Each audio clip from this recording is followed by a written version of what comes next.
स्वप्नातील घर आणि हक्काचा व्यवसाय आता एकाच ठिकाणी. राहता साकूर येथील एअरपोर्ट रोडवर आम्ही घेऊन आलोय एक भव्य डेव्हलपमेंट प्रोजेक्ट इराज पार्क.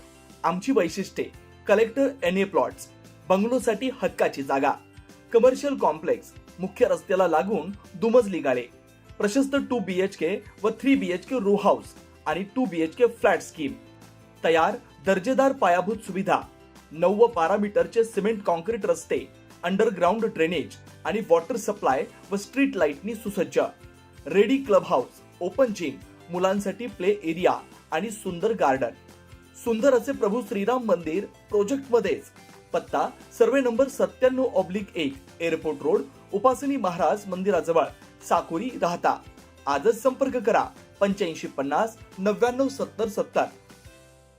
राहता शहरात एक हृदयद्रावक घटना. आपल्या आजीसोबत डफचा खेळ पाहण्यासाठी निघालेल्या 13 वर्षीय चिमुकल्या ओमकार गायकवाड याला एका भरधाव कारनं चिरडलंय. इतकंच नाही तर गाडी पुन्हा रिव्हर्स घेत त्याच्या अंगावर घातली. या घटनेत ओमकारचा उपचारादरम्यान मृत्यू झालाय. हा केवळ अपघात नसून घातपात असल्याचा संशय व्यक्त करत ओमकारच्या कुटुंबीय तसंच ग्रामस्थांनी राहता पोलीस स्टेशन समोर मुलाचा मृतदेह आणत न्यायाची मागणी केली आहे. ओमकारचे आजोबा पांडुरंग गणपत गायकवाड राहणार राहता यांनी दिलेल्या माहितीनुसार गुरुवारी रात्री 9:30च्या सुमारास ओमकारची आजी डबचा खेळ पाहण्यासाठी शनी चौकाच्या दिशेने जात होती. ओमकारी त्याच्या मागे निघाला. रानभोर चौकात वळण घेत असताना एका भरधाव एर्टिगा कारनं आधी आजीला धडक दिली आणि त्यानंतर ओमकारला जोरात उडवलं. धक्कादायक बाब म्हणजे ओमकार खाली पडल्यानंतर कार चालकानं गाडी पुन्हा मागे पुढे रिव्हर्स घेऊन त्याच्या पोटावरून चाक फिरवलं. त्यामुळे ओमकार गंभीर जखमी झाला होता. त्याला उपचारासाठी नाशिक येथील खासगी रुग्णालयात उपचार सुरू असताना त्याचा सकाळी मृत्यू झाला. पांडुरंग गायकवाड व त्यांची पत्नी आशा गायकवाड यांनी यावेळी संताप आणि दुःख व्यक्त करत सांगितलं की आमचे कुणाशी वैर नाही, आम्ही सर्वसामान्य आहे, पण ज्या पद्धतीनं कार चालकानं गाडी पुन्हा ओमकारच्या अंगावरून घातली आहे ते पाहता प्रकार जाणीवपूर्वक केल्यासारखा वाटतोय.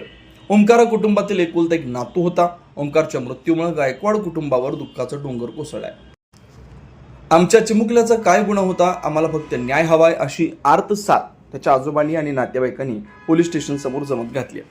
सदर घटना घडल्यानंतर सावतामाळी गल्लीतील नागरिकांनी या घटनेची पोलिसांना कल्पना दिली होती. काही प्रतिष्ठित नागरिकांनी पोलीस स्टेशनला येत माहिती दिली होती. मात्र पोलिसांनी या प्रकाराची गंभीर दखल घेतली नसल्याचा आरोप केला जातोय.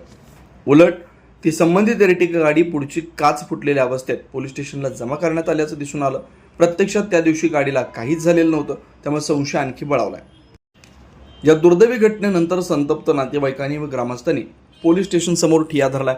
मयत ओमकारचा मृतदेह ॲम्ब्युलन्समधून पोलीस स्टेशन समोर आणत आरोपींना अटक होत नाही तोपर्यंत अंत्यविधी न करण्याची भूमिका घेतली आहे. माझे नाव पांडुरंग गणपत गायकवाड. मी ड्रायव्हर आहे.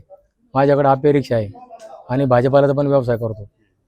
गुरुवारी संध्याकाळी ज्यावेळेस मी भाजीपाला विकून आलो 9:30च्या दरम्यान, त्यावेळेला माझी मंडळी म्हणजे त्या मुलाची आजी, ओमकारची आजी, ती म्हणले बा चला पाठीमागे डपाचा खेळ आहे, ते शनी चौकामध्ये जाऊ. तर त्यावेळेला म्हणलं तू चाल पुढे, मी येतो मागून. तर आमचा हा नातू ओमकार हा पुढं किराणा दुकान होतं चव्हाणचं, त्या किराणा दुकानावर बसलेला होता. त्याने आजीला पाहिलं आणि आजी कुठे चालली म्हणून मला, तर ते आजी म्हणे मी यायच चालले डपाचा खेळ पाहण्यासाठी शनी चौकात. तर तो उठला आणि रणभोरच्या चौक असा गोल टर्न आहे, तिकडून फुल स्पीडमध्ये गाडी आली. पहिले त्या आजीला उडवलं. त्याच्यानंतर आजी म्हणे अरे भाऊ काय झालं तिकडनं आमच्या नाताला उडवलं. नातं असं ज्यावेळेस पालथा पडला त्यावेळेस अक्षरशः त्या गाडीवाल्याने आमचा काय दोष नसताना गाडीने डबल परत मागं पुढे रिवर्स घेऊन त्याचं पोट अक्षरशः चक्काचूर करून टाकलं. साहेब त्याला फक्त न्याय मिळावा अशी आमची इच्छा आहे.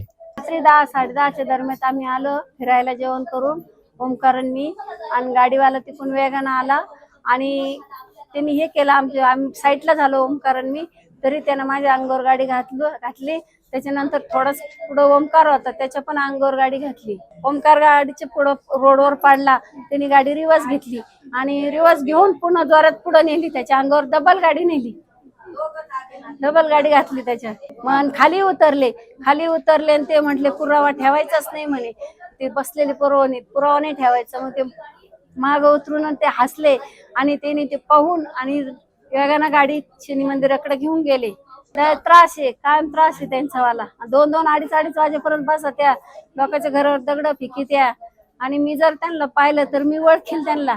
नव्हते आले, पोलिस नाही आले. गल्लीतले आम्ही पेशंटला घेऊन तिकडे गेलो. गल्लीतले लोक आले होते, ते म्हणे घरातला माणूस पाहिजे.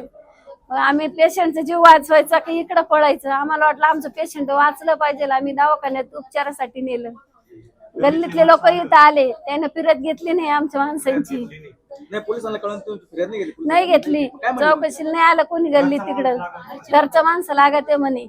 मग आता माणसाला पाहायचं का यांच्याकडे पळायचं आम्ही? आम्हाला नाही ऐका नाही काही. पोलिसांची पण चुकी आहे याच्यामध्ये. अजिबात हलणार नाही इथून. पहिले आरोपींना अटक करा. हे पोलीस बसून इथं काय करतायत? आतापर्यंत आरोपींना अटक व्हायला पाहिजे होती. इथं त्या संदर्भात एसपीनी देखील याची दखल घेतली पाहिजे तातडीने. नाही, पोलिसांची यामध्ये संदिग्ध भूमिका आहे आणि हे सगळे गावकरी सांगतायत इथं. याच्यापूर्वी पण फिर्याद द्यायला आले होते, असं काहीच नाहीये. पोलिसांनी फिर्याद घेतलेली नाहीये आणि आज रोजी तो जो आरोपी आहे तो मोकाट फिरतो इथं. त्याला अद्यापर्यंत अटक नाहीये. त्याची फक्त इथं गाडी जप्त दिसते. मग ही गाडी जप्त करताना कोणी आणली, कशी आणली, याचा पण खुलासा होणे गरजेचं आहे. नंतर इथं आणून त्याच्या काचा फोडल्या गेल्या आहेत. इथं आणून नाही, पोलिसांचा सहभाग याबद्दल मला बोलायचे अधिकार नाहीये, पण त्यांची भूमिका ही संदिग्ध वाटते मला. त्या गाडीवर हल्ला झाला असं त्यांचा दाखवायचा प्रयत्न असू शकतो कदाचित. त्यांचं काय इंटेन्शन असेल ते नंतर प्रूव्ह होईलच. पण आज मी तिला ज्या पद्धतीने ज्या गावठाणामध्ये जी दहशत माजवली जाते, जे काय आरोपी आहेत आणि फिरतायत ते आरोपी अजून पण, आणि ते काय एक आरोपी नाही, ते कमीत कमी 5 ते 6 आरोपी आहे. त्यांचे आरोपीचे नाव सुद्धा फिर्यादीने स्वतः सांगितलेले इथं की कोण आहेत, आणि अद्यापपर्यंत ते पोलीस स्टेशनवाले अद्यापपर्यंत कारवाई करायला गेलेली नाही.